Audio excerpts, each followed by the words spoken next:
Good afternoon. Welcome to my channel.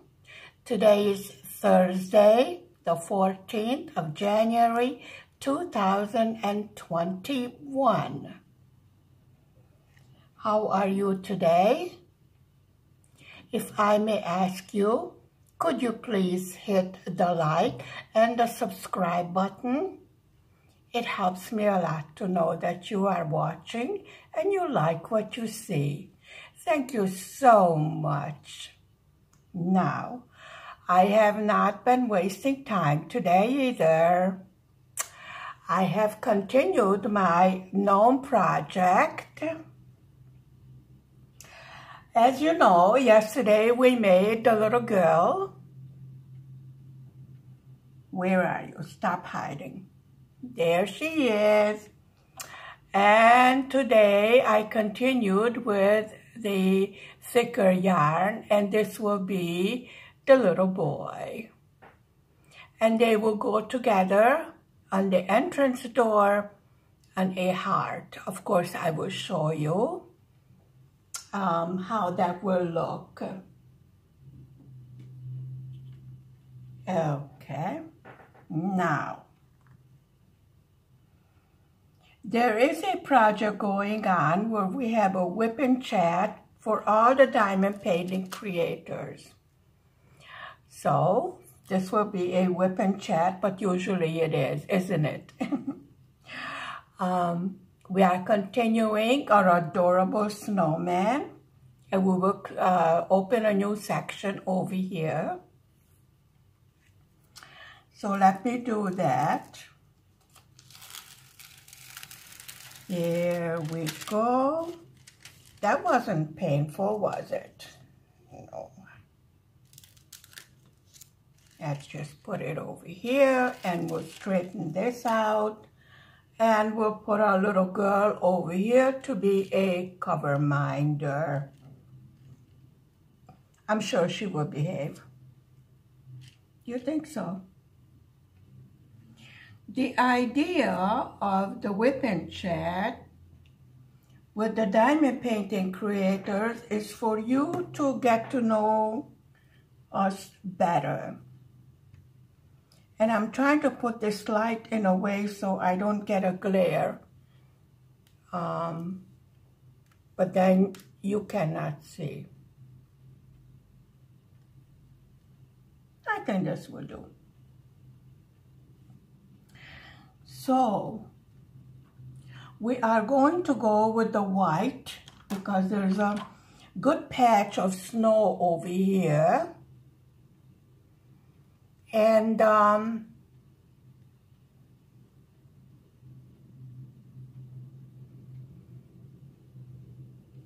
yes. And we're going to use our cute little multiplacer. I'm checking to make sure that it is loaded up just fine. So we won't have to mess around with it. How can I show you? Right there in the corner, there seems to be a little problem with it.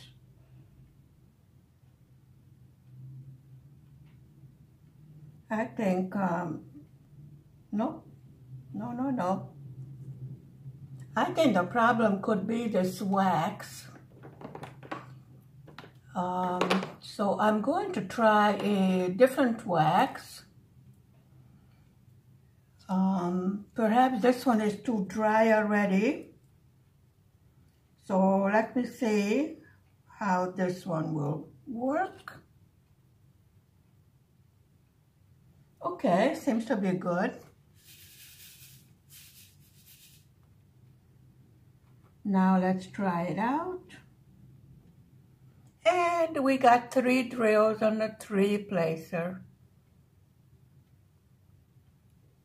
So this should be okay. But we have a stray diamond over here. I mean, keep on telling them every day to behave, but you know, they're like my children, they don't listen. So, what should I tell you about myself? My name is Estilla, and that is my given name. I was baptized that name. My father chose that name. When I was born,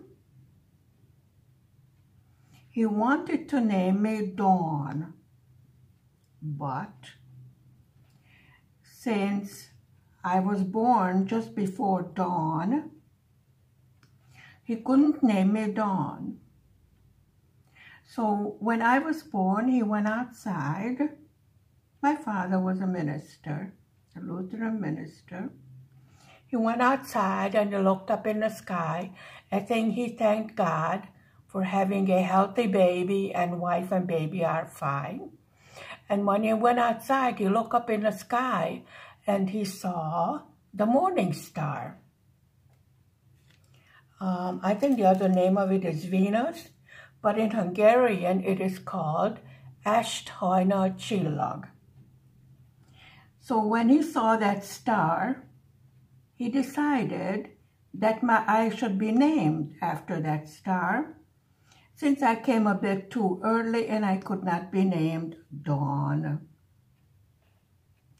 So this is how I got my name, and I do get a lot of questions as to where I got that name from.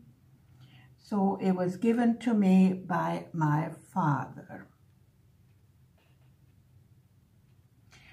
I had a brother who was 1.5 years old. I was born at the end of World War II. I was born in Hungary. And I lived in Hungary for the first few years of my life, after which my parents decided to emigrate, and my father got a calling to a Hungarian American church in the USA as a minister. So the whole family went to America. We spoke no English. My father knew 7 languages. One of them was English. But since in a school in Hungary they teach, I have to move my iPad. Hang on. In the school they teach British English. My father had to go back to school and learn the American English. Also, they did not accept his diploma as a teacher, only as a minister. So he went back to college in Buffalo, New York. In the meantime, he worked in a steel mill and a lumber yard. And there were 3 children, my brother, myself, and my baby sister. And I had a little brother who was born in America a year after we arrived in America. So I grew up in the USA. I went to school there.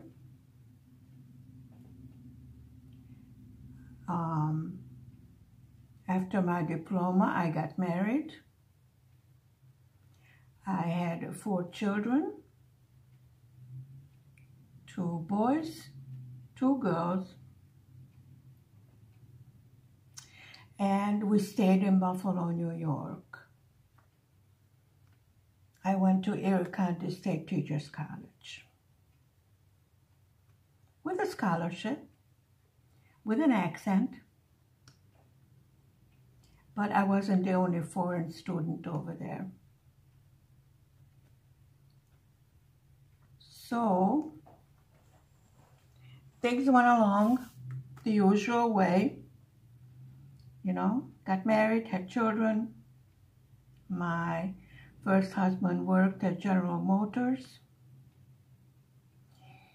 He died 20 years ago.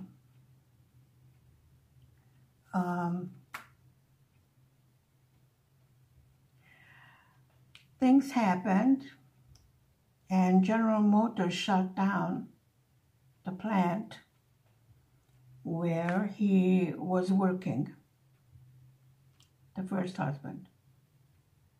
We're talking about the USA now. This was 1984.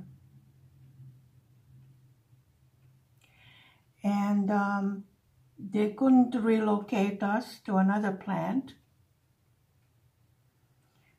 He had high seniority at the plant. This was the only job he had in America. And because of his age, he was of course much older than I was. He was Hungarian born also. The possibilities of getting another job was almost zero. And we decided to look in other possibilities. How to survive this economic blow and everything that happened to the family all of a sudden. And we had 4 children to support, to feed, house, school, etc. 3 of them in elementary school, 1 in high school. The summer before this happened, I was back in Hungary at the Lutheran World Convention with my father, and I had a good chance to look around and see the life that was available here. So after many nights of talking, planning, thinking, more talking, more planning, we decided to give Hungary a try. Since by that time they were coming out of the communist regime. Actually, they were into socialism, whatever that is. I am not politically inclined. And we decided to give it a try. We did not have too many options. And this seemed to be one of them. We were planning to come back to Hungary as far as retirement, A lot of expatriates do that because the amount of pension and Social Security in America is hard enough to live on, but it goes a long way in a country like this one, especially when you are a born citizen. So at first, I came back to Hungary with my oldest, my second oldest, my daughter.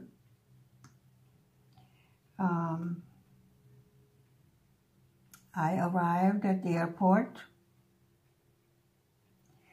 and I stayed with my uncle, my mother's younger brother, well, she only had 1 brother, who lived near the airport.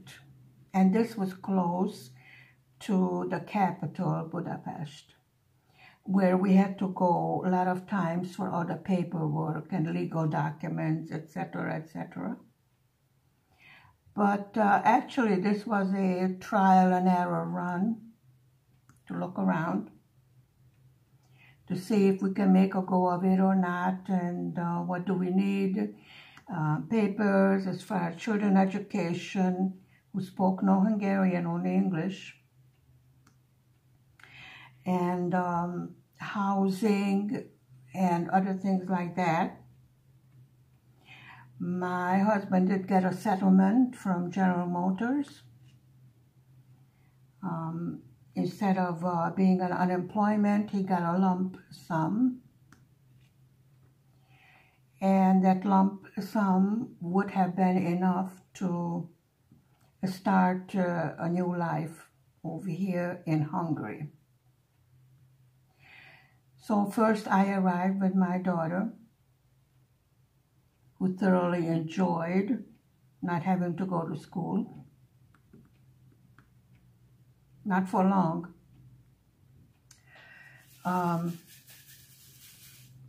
After a while of looking around,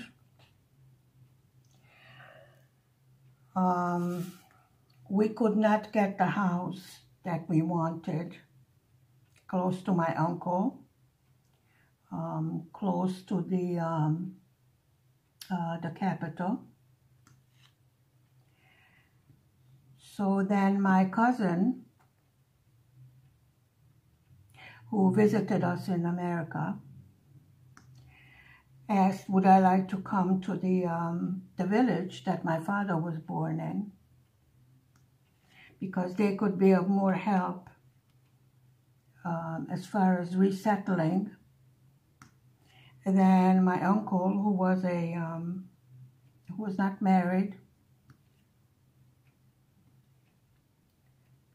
So as I said, we were still looking around to see what would be the best solution, and could we make a go of it or not. And, you know, things were rather up in the air. It was already November, and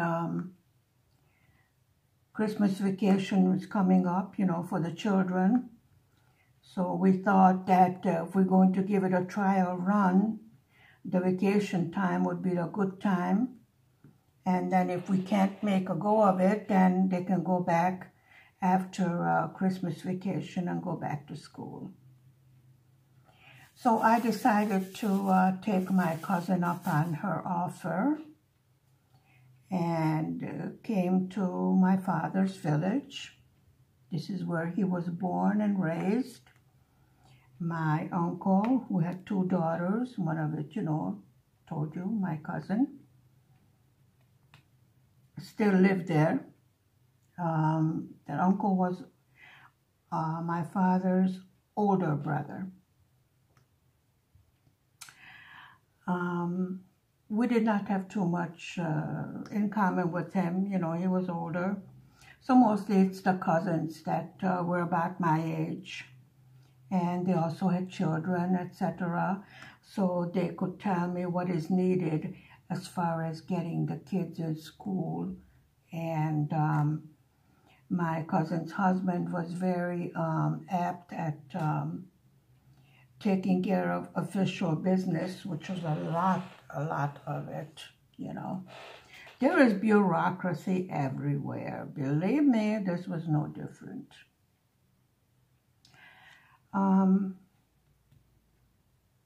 We could not buy a house because even though we were still Hungarian citizens by birth, we had to be given permission to settle down in Hungary again, which I thought was rather strange, but you know, if that's the law, that's what you do. And that was the law. So I explained that to my cousin, that they do not allow us to buy a house. And in order to bring the 2 younger children to Hungary, we definitely need a house to stay in. There were no apartments to rent in that village. There was only houses, and they were all privately owned.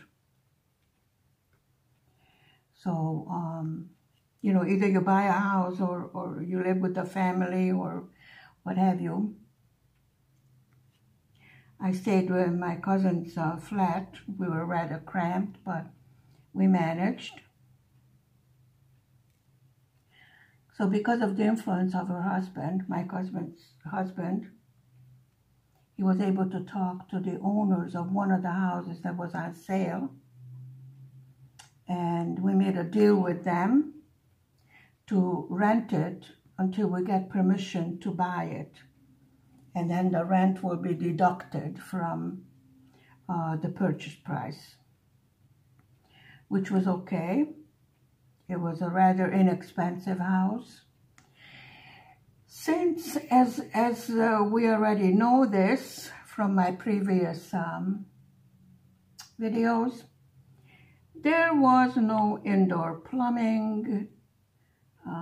Actually, no, nothing in the house. There was an outhouse, which was a new experience. We took it in stride. If you can say that, you know, in the middle of winter you want to go out to the outhouse, believe me, you don't want to. So anyway, my daughter and I looked at this place, and again, back and forth between America and Hungary, you know, adding, subtracting, the pros and cons of the move we were contemplating. So we decided it's a good thing that we cannot buy the house, because it will give us time to decide whether we want to stay in Hungary or not. At first I was a little upset about that, but then I listened to the logic of that decision, and yes, it was a good idea to try out how the children would react to moving halfway across the world, and opportunities as far as work goes.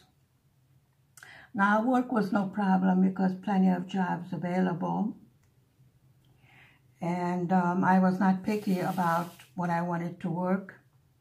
I hung up my diploma on the wall, and it was nice over there, you know. Work is work. When you have children, you got to feed them, clothe them, send them to school. You need work. And I was happy to find it. So anyway, with all the talking back and forth, we decided to give it a try. So we rented the house, and then my husband and the two younger children arrived just before Christmas. So by Christmas time, the whole family was together in Hungary in my father's village.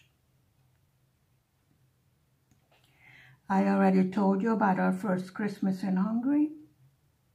I had my gift, a little sprinkling of snow.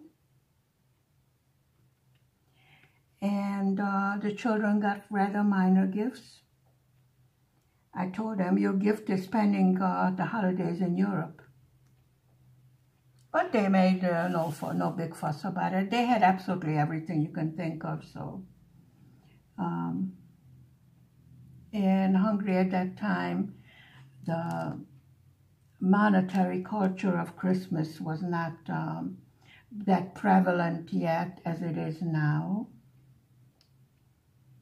We had extremely delicious food and desserts and a live tree, you know, everything that you can think of, you know, in Eastern Europe. So they lacked for nothing. And it looked like they're settling into the village life and Hungarian life extremely well. As a matter of fact, the little boy, who seemed to be a bit high-strung, for some strange reason seemed very calm and relaxed. He could even quit taking his medication that he was on in America, and was perfectly fine. He did have dyslexia, and of course the teachers were concerned that he cannot learn a foreign language, read and write it. He learned, no problem. He reads, he writes, he swears, everything else. So we had the whole family together for the first Christmas. And the big meaning of it, only a person knows that whose family they have been separated from, or what it is to be together for Christmas. Even at these times, I sometimes get the blues around the holiday time, since the family is in different places all around, you know. But that's life. Children grow up, they leave home. That's perfectly normal. That's the healthy thing to do. So after the whole family was together, we decided to stay in Hungary. Little by little, things got in order. All the papers filed. Even though we were both born Hungarian, we had to get IDs and everything else. And then they told us that in Hungary, there are no Americans, there are only Hungarians. So they wanted to take the American citizenship away.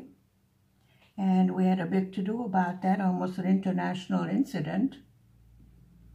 And I told them, I don't think that you can do that. So we had to go to the American embassy in the capital and tell them, you know, what the policeman wanted to do. They said, nope, they don't have the right to do that. The only way you can lose your American citizenship if you come to the embassy and you say you don't want it anymore. Or else you do something absolutely horrible for which they take it away from you. But we were both citizens, and the children, of course, were born Americans. Now it turned out that according to the law, the children, after the mother and father, since the mother and father were born Hungarians, the children were considered Hungarian. So we got through that hurdle. Still, they spoke no Hungarian.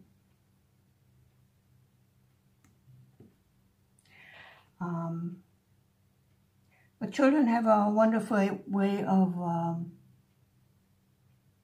getting used to situations. And these children were no different. Pretty soon they started learning Hungarian, and you could not tell these children apart from the other Hungarian children. They don't even have an accent. I am told I have an accent in Hungarian language. I said, I have an accent in English language, I have an accent in Hungarian language. Rather strange. But anyway. So everyone was settled. After 6 months, my husband was allowed to work.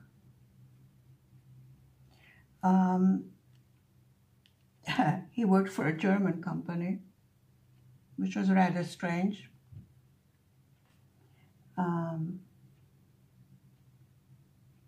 But when you move to a new country, you know, you take any job you can get.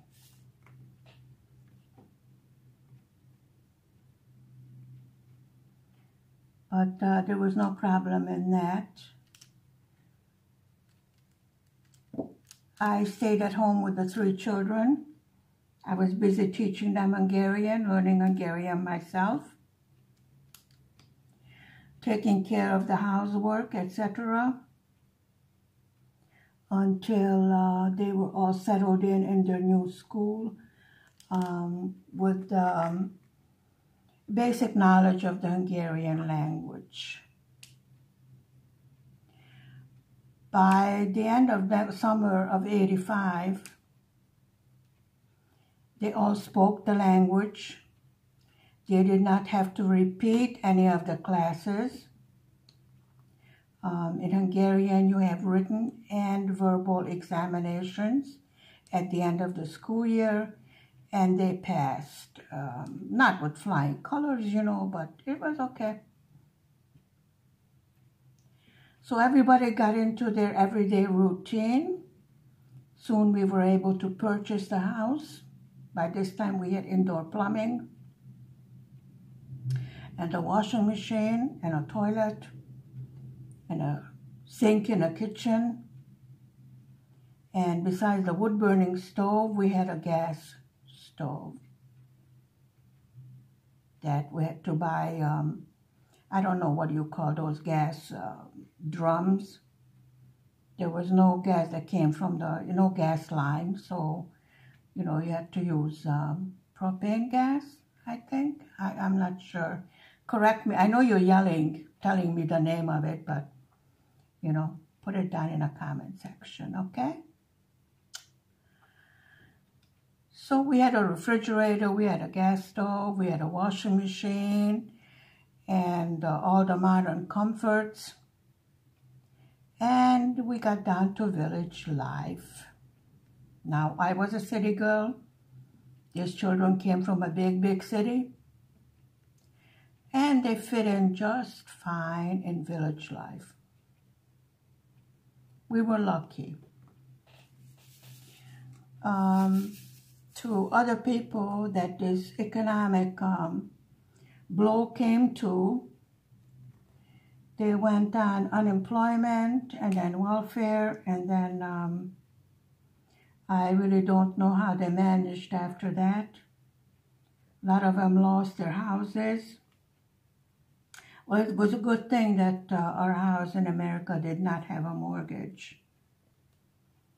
It was a 2-family home,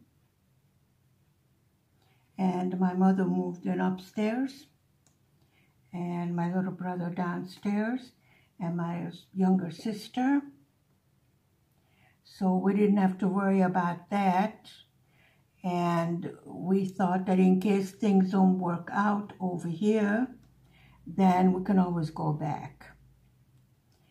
Don't burn your bridges behind you until you have new ones to cross on. That was my idea. It was a very big move, and I was not that certain that things would go as well as they did.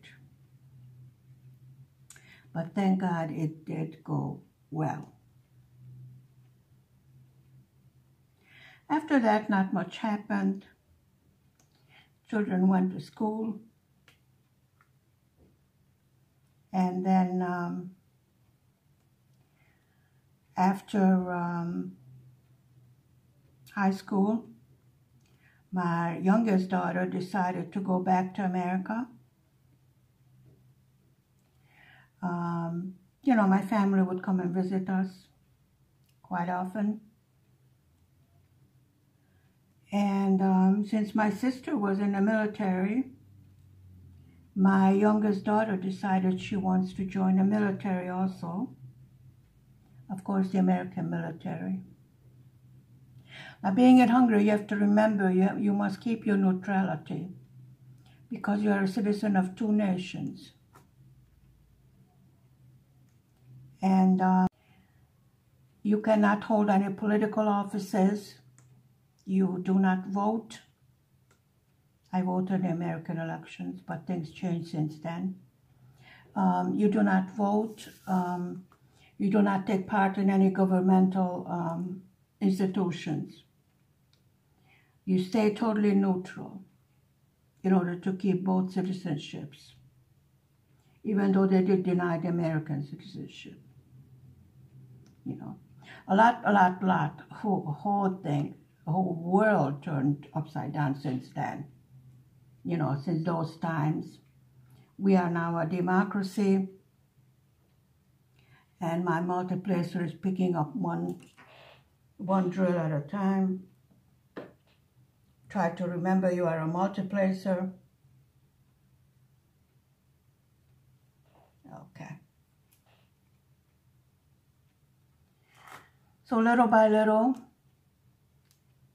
we got through this socialist regime.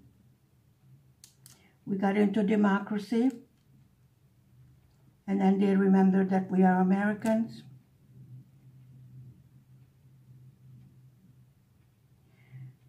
And my little girl went back to America to stay with my sister. And she joined the military, doing very well there. And she has a little baby boy, 5 years old. My other daughter has 1 son, He's 26. And he has a little boy, 1 year old. I so wanted a baby girl, you know, a granddaughter, but oh well. They go next time. I said, oh, that's okay. I'm not in a hurry. So I had 4 children. I have glare. I have 2 grandsons and 1 great-grandson. So 20 years ago, my first husband died. After which I went to work. I went to work in a shoe factory. Then I went to work in a bakery. Actually, whatever I could find.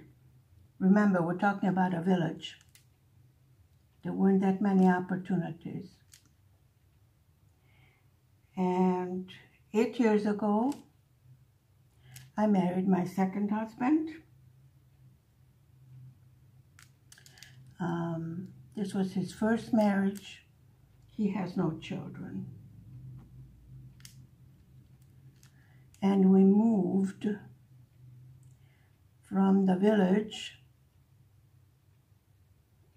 to the city that I live in now, close to the village.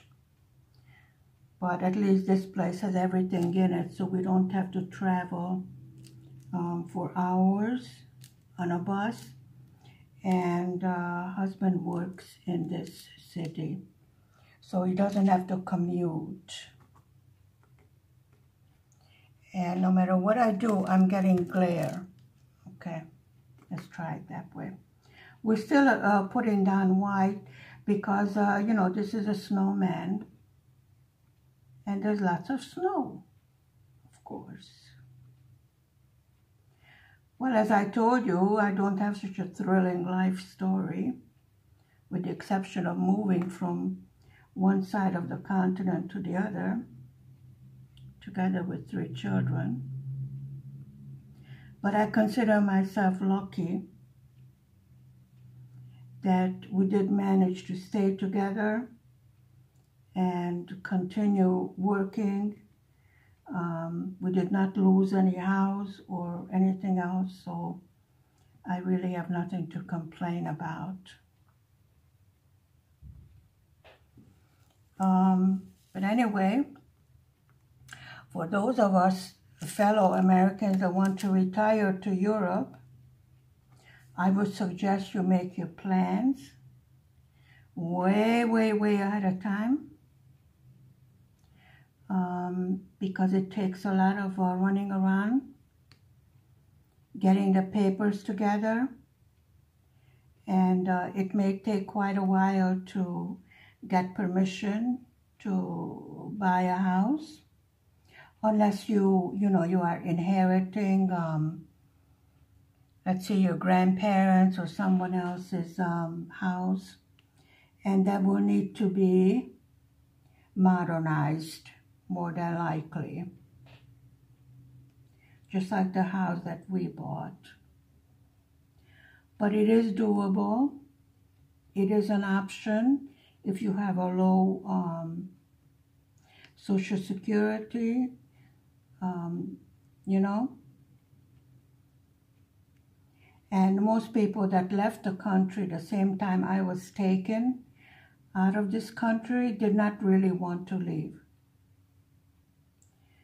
It was a matter of necessity, either political or economical or what have you. And they want to return to their birthplace.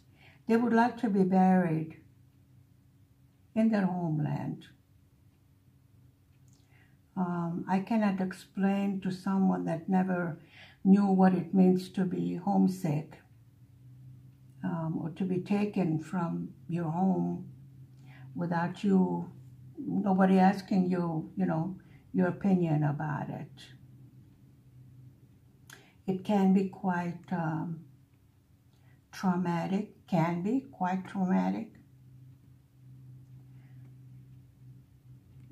but all of us have survived it. Many of us that had to leave at that time. And a lot of us have returned to the country of birth, not with 3 children, but after retirement. And as I said, I would suggest that make plans, visit, come back to visit often. See if you can get back into the routine of living in Hungary. You need a good dose of sarcasm and good sense of humor, because they still will look at you like, oh, those weird Americans. And I keep on reminding them, excuse me, but I was born in this country, so I'm just as weird as you are. You know? Kind of hard for them to swallow that you were born in this country. And you have as much right to be here as they do, and I have as much right to be in America as they do. Neither of which did I have anything to say about, right? It was a matter of life happening. Correct? Yes. So we have finished with all this chit-chat with the white. Now let's get some stars put down. Yesterday I promised you a little color, but I started doing the red over here. And I was having a problem yesterday with the drills. The drill field trying to make out certain symbols. So I would really like your life story. If you want to, put it down in a comment section. And I will answer any questions that you may have to the best of my ability. And that includes about diamond painting or making the gnomes. Tomorrow I should be able to show you more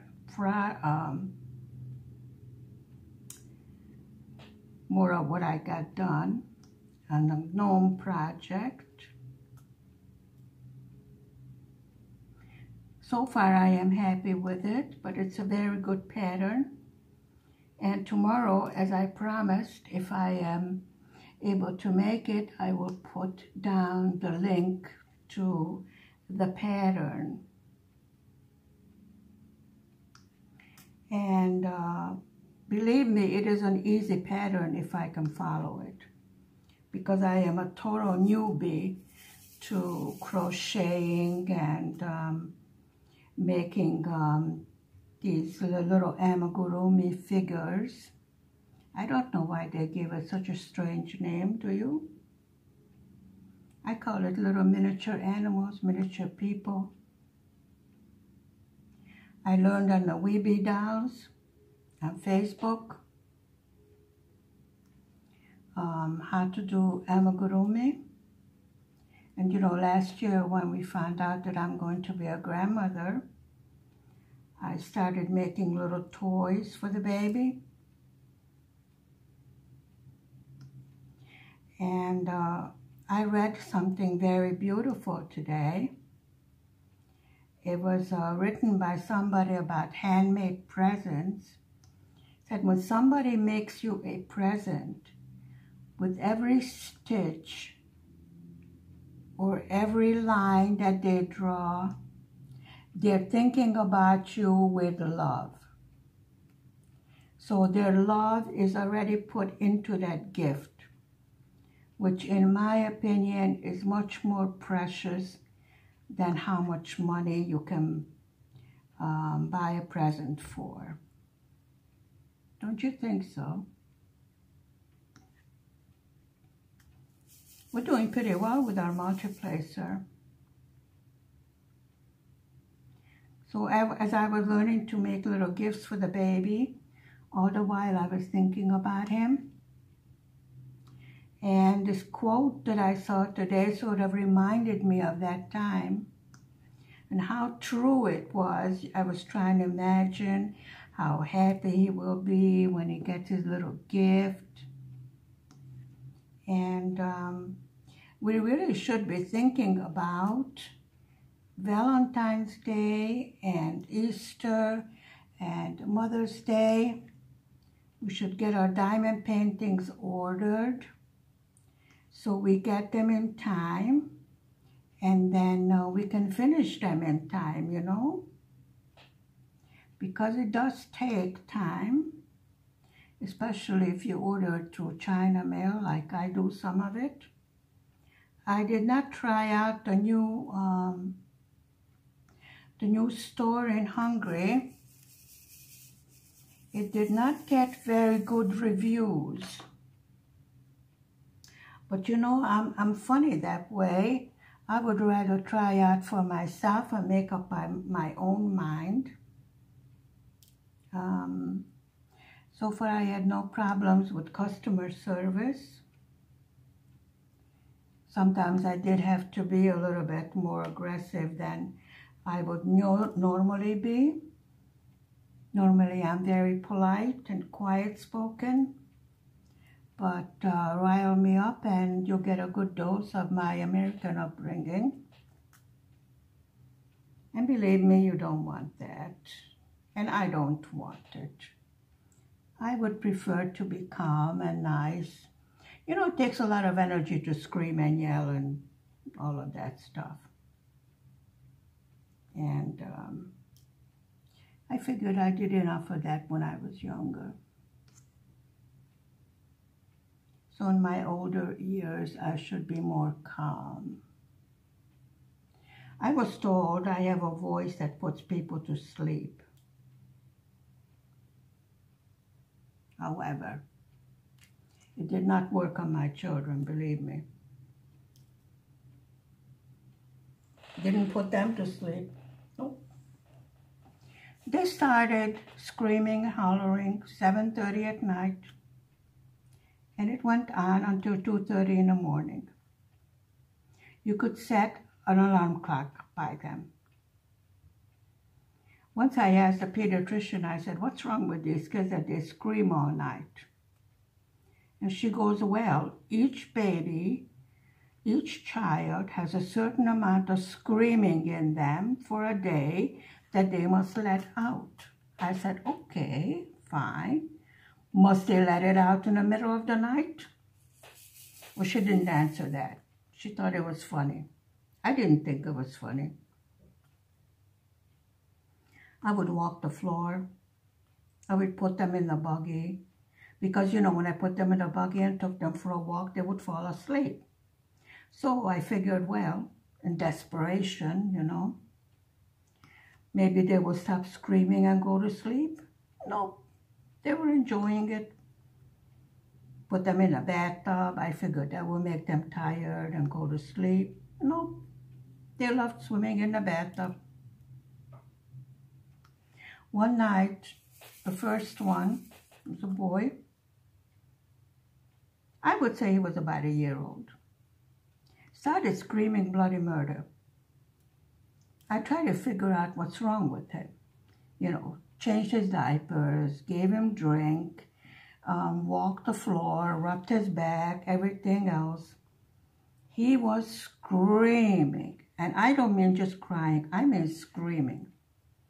So I figured this child must be horribly, terribly ill, right? Middle of the night, around 2, something like that in the morning.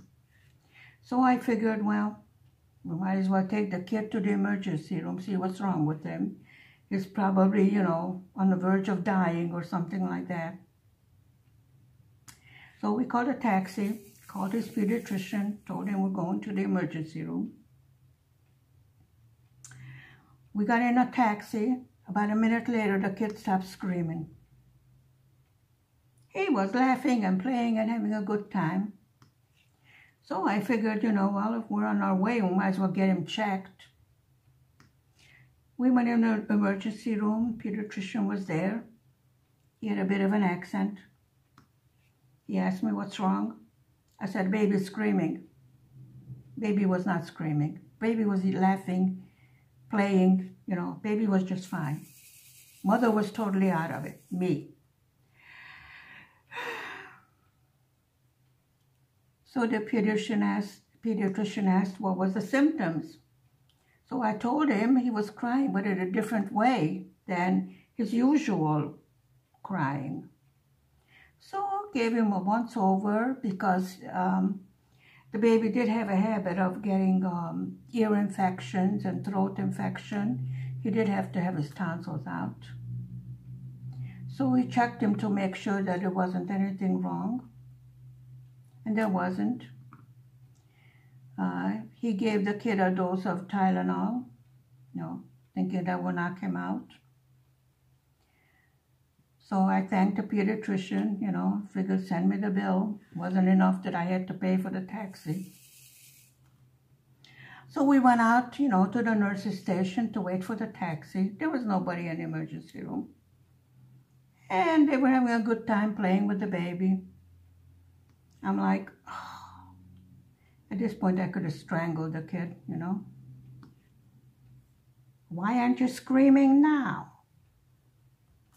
Well, they figured the Tylenol would put the baby to sleep. I guess it was a stronger type of Tylenol. Nope. The baby was enjoying himself. So when my grandson's wife called me and told me the baby's crying in the middle of the night, I said, oh, that's okay. His father did the same thing. She goes, oh, but he's crying so loud. I said, well, first of all, take his temperature. Maybe he has an earache.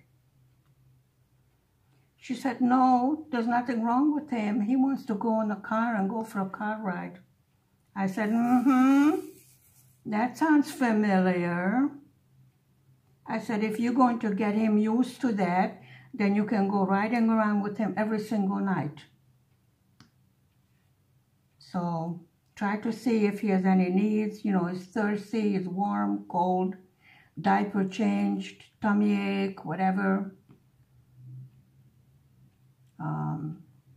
Shut the light off, make the room as quiet as possible, and see if he will calm down. An hour later, she calls me. The baby is still crying. I said, good, develops his lungs. She goes, I don't know what to do with him. He hates me. I said, no, he doesn't hate you. He's having a hissy fit. His father did the same thing. He will quit once he gets tired. As long as you check to make sure everything is okay. So you can do. Go along with it. He will stop sooner or later. I didn't want to tell her that it's going to be later than sooner, but, you know. Talked to her for a while on the phone. Talked to the baby. I told the baby, you're being a little pain, you know that. The baby thought it was funny. I said, you see, he's not crying anymore. I told her, don't make a habit of calling me in the middle of the night to tell me baby's crying. Babies cry. That's normal. They cannot talk, so they cry. Right? Right. Really, I can't think of anything else interesting to tell about myself. If you want to know anything else, you know, write in the comment section, and I will answer your questions. We're doing pretty good with the diamond painting. It looks like we got in a good habit. We got over the rough spots. I can't wait to have my next unboxing. Looking at the mail, at the email every day. When is the package coming? You know, it's like Christmas. When is the package coming? What is it going to look like? What are the colors going to be? Are they going to be as good as if they looked on the picture? And I still get excited every time I get a diamond painting. I'm like a little kid. I want to open it right away. But I'm going to wait and open it with you so you can enjoy it as much as I do. And it is a good idea to put it on camera when you open a kit. That way, if you have any sort of problems with it, you have a recording of it live as it happened. So they cannot disagree with you about having a problem because it came unopened from the box. So I learned that from one of the diamond painting creators on YouTube, that it's best to do it like that. Saves a lot of future headaches in case there's a problem. Usually there isn't, you know. But since I am willing to try new companies, you never know what might come up. So this is a little precaution. You have it recorded, you have it filmed. When you open the box, if there's anything missing, or if it's in such a bad shape from shipping that I have unruly diamonds. If it's in such a bad shape from shipping that it cannot be repaired or put in order, let's put it this way, then they will replace it, although it is not their fault. Once they package it, once it's out of the warehouse, it's really out of their hands, you know. I told you before, it goes through many, many hands before it gets delivered. And none of them really treat the packages very gently. And of course, the usual thing, they are short-staffed, they're behind in deliveries, and you have to be patient and understand that they are humans also, you know. They're trying to do their best under very hard circumstances sometimes. But the only thing that gets me really upset is they have finally made it through and got to Hungary. And then what happens? Customs. Customs decide to fool around. And then you have to scream, yell, threaten with international incident, etc., to have your diamond painting released from custody. They insist they want money, and you keep on telling them the law is it must be over 50 euros in order for it to have to pay customs on it. Otherwise, it's duty-free, no charge, no customs. And then they want you to pay 3,500 forints, excuse me, to have them establish the fact that you don't have to pay. So first you have to pay them so they can tell you that you don't have to pay. Somewhere there's logic missing in that sentence, you know? Anyway, to my mind, there's logic missing in that sentence. I'm sure there's logic to them, but then I'm a strange sort of woman. I like one and one to come up with two, without them explaining how does 1 and 1 come up to 4 and then you bring it down to 2. No. I tend to be stubborn like that. I did have a merry-go-round with them with one of the diamond paintings from China. I told them to send it back. They said, okay, they will send it back. So I called the company and I told them that customs is being extremely difficult. They did not understand. I said, well, between my Hungarian and your now no knowledge of English, excuse me, we are not getting very far with this conversation. So what they suggested is that they will send another one, same diamond painting. I don't know, some sort of a different shipping code. And they did that. And then lo and behold, yep, you got it. Customs decided to release my painting. So what I had to do is return the second one. And no, I did not pay anything to them. So really, this was ever a moment. All I can say is hats off to this company, because they did everything possible in their power for me to get the diamond painting. This was a very special diamond painting that I wanted.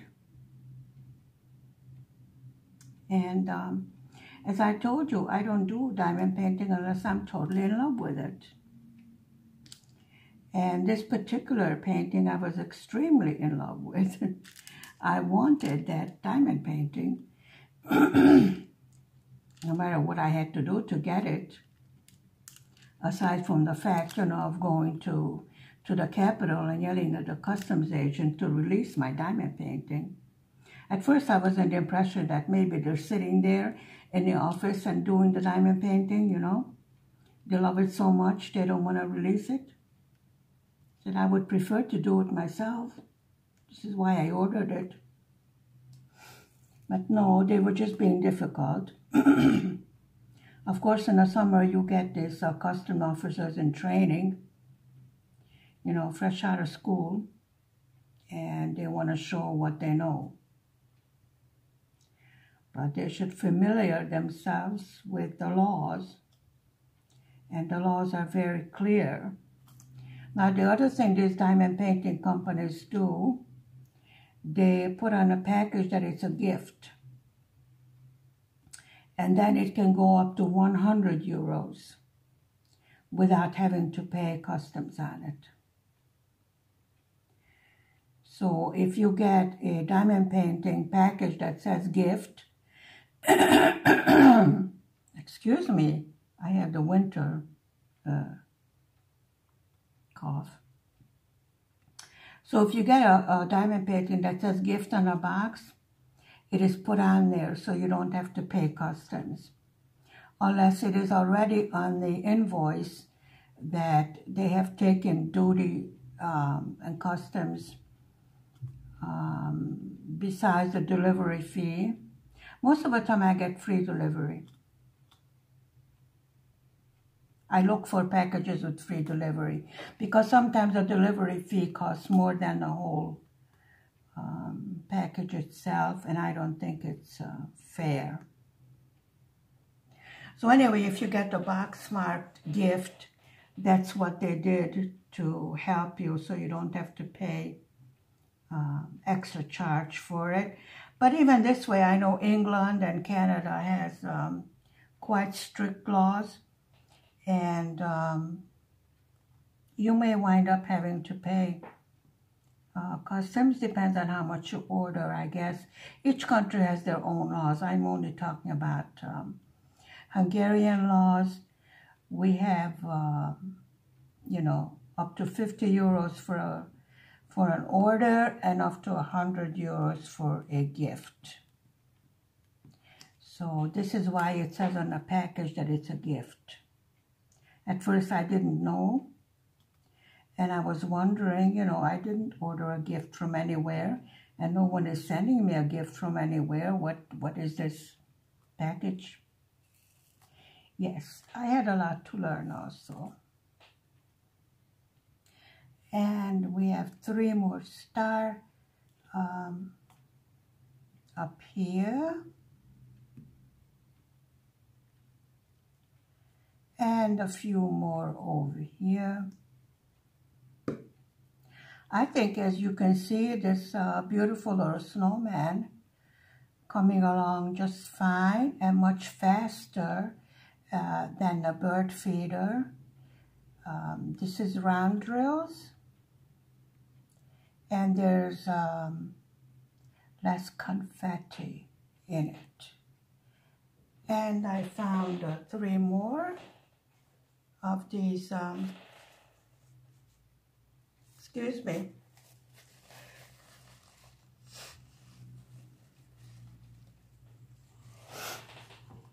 Did I tell you, today we had a dusting of snow. First time this year. It was a light dusting of snow. It only fell for a few minutes. And the sun was shining in the meantime. Actually, it was very pretty. At first I went, yay, we're gonna have snow. And then it stopped. I said, okay. So,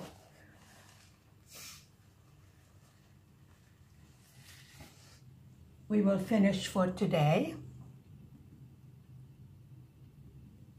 Yes. I would like to thank you very much for listening to me rambling on. Of course, I will see you again tomorrow. And these little kids will be more almost done. Not quite. There's still quite a lot of work on them. And tomorrow I will put, there's another drill that doesn't know where it belongs. Tomorrow I will put the website for the gnomes. So in case you want to try it, you can work along with me. And this being unruly. Okay. I will say goodbye for now. Thank you very much for spending time with me. I will see you tomorrow. Please hit the like and the subscribe button. Thank you so much. Goodbye for now. Bye.